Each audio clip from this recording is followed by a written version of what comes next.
are always good. Ready? Okay.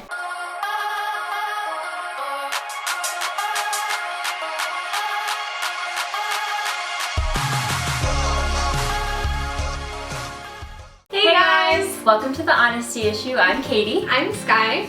And today We're talking about meds. It feels so daunting. It does. It's like an evil word. If you are just starting to take medication and you're concerned about what that means about you as a person or what people are going to think about you, please don't get worried about that, because taking medicine doesn't mean that you're crazy.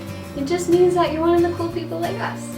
Because there are so many different kinds of medicines, it's going to take some time to find the right combination of things that work for your body, because everyone's body reacts differently. It's important to tell your doctors if your medicines aren't working the way they should be. Like if you are taking an antidepressant and you're still depressed after a month or two of taking it, it's important to go to your doctor. If it is working, you should also tell your doctor.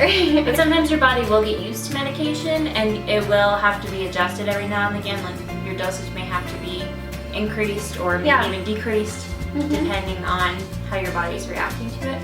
Give it some time though. Yeah. Because that's an important thing. If you start taking medication and you expect it to work by tomorrow, it doesn't work like that. Yeah. You're not just gonna, it's not a magic pill. You're not gonna wake up and then usually it takes about 3 to 4 weeks to start kicking in. And like you said before about how it takes a while to figure out the right combination, it can be a really exhausting process, and I don't want to make you feel like, oh no, this is going to take forever. Yeah, we don't want you to dread it. No, don't dread it. It's just, personally, we know how exhausting it can be. Like, oh, I just started this medication, I don't think it's working, I have to go through another one. This is taking forever, I'm never going to feel better.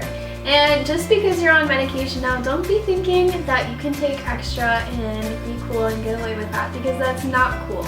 Or not take enough. Remember to take your medicine every day at the time it sets you.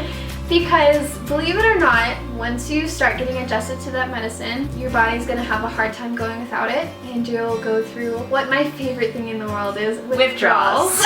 Example, I suck at remembering to take my medicine, and so I've gone through withdrawals a couple of times and they are like a living hell. The minute it starts happening, you're like, oh my gosh, I'm dying. And you're trying to figure out what you did. Oh wow, was it really that simple that I just forgot to take my medicine? And it is. Example A.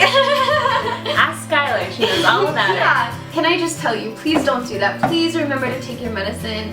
If it's a reminder on your phone or marking it down every time you take it. Some people do that. I don't know if you've seen like the little lid trick. You put it on backwards if you remember to take it. I never really have a problem of not taking my medicine.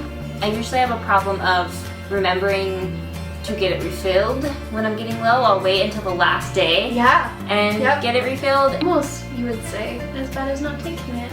I wouldn't say that because I take it. I just panic about not maybe being able to take it. If your friends are taking medicine and they tell you something that either doesn't work for them or does work for them, that doesn't mean that that is a recommendation for you. Skylar and I are both on a medicine called Seroquel, which is for bipolar disorder, PTSD. It's for like a million different things. Yeah, it's a lot of different. I take it personally for bipolar disorder. I think I take it for PTSD. And Caitlin has a really good reaction to it. It works really well for her. Today I had an awful experience. I haven't been taking it, but I chose not to take it because I've been having a bad reaction, not because I forgot. Which is not something you should do. You should talk to your doctor. No, unless you have a bad reaction to it. You cannot just stop taking your medicine. Then you better make a doctor appointment.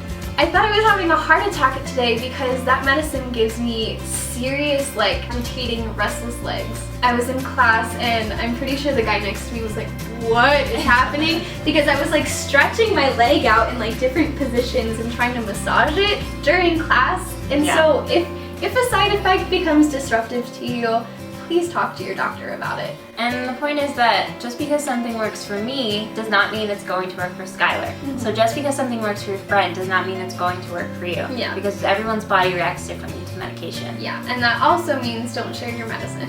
Oh, you might see on television, what bothers me the most is those commercials for medication. Ask your doctor if this is right for you. Your doctor's gonna know what's right for you. I don't know if it's necessary to ask them. One of the medicines I take has a commercial, And it's like the wind-up doll. Yeah. Yeah, I didn't ask my doctor about that, they just gave it to me. So just because TV tells you to do something, Donald Trump tells you to build a gray wall, mix. If Donald Trump tells you to do anything, just don't do it. Just because you're being put on medicine does not mean that you have to, or should you stop going to therapy. Medicine is just another tool to help you get on track.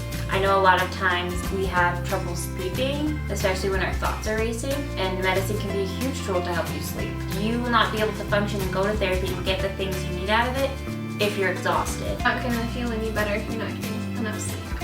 And most people won't have to be on medicine forever. Most people can be on it until they learn the coping skills and can move forward.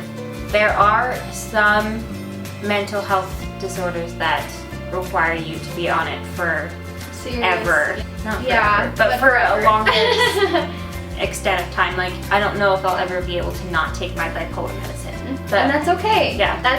It's not because anything is wrong with Katie, it's just because she needs that chemical in her brain. Another example would be that your therapist will also make sure that you're keeping track of coping skills in preparing you to, one day be off your medicine. And if that's not something that's possible, then you can talk about that with your therapist as well, just like our last video. But medicine is good. Yes.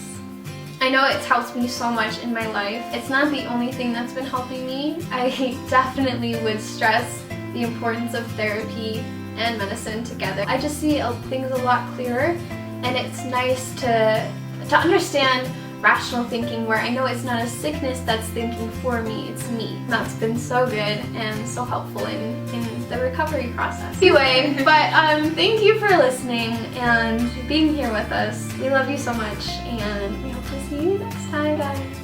1, 2, 3. If you guys have any questions for Skylar and I, or questions about mental health in general, you guys can ask us on any of our social media, which we have Twitter, Facebook, Tumblr, and then here on YouTube, and all of those links are in the description box below. Yes. And please know that this isn't limited to just mental health. We also would love to talk to you if you have any problems with eating, with drug abuse, with alcohol, with any traumatic event that's happened. We just want to take care of you no matter what happened. We're here for you. Have you ever seen the movie Harriet the Spy? No. I really feel like watching it. Okay. You should do it. I did it last time. Are you friends with me? That's a good question. That's the message. This video is going to be called Men's Donald Trump. One is good, one not so much.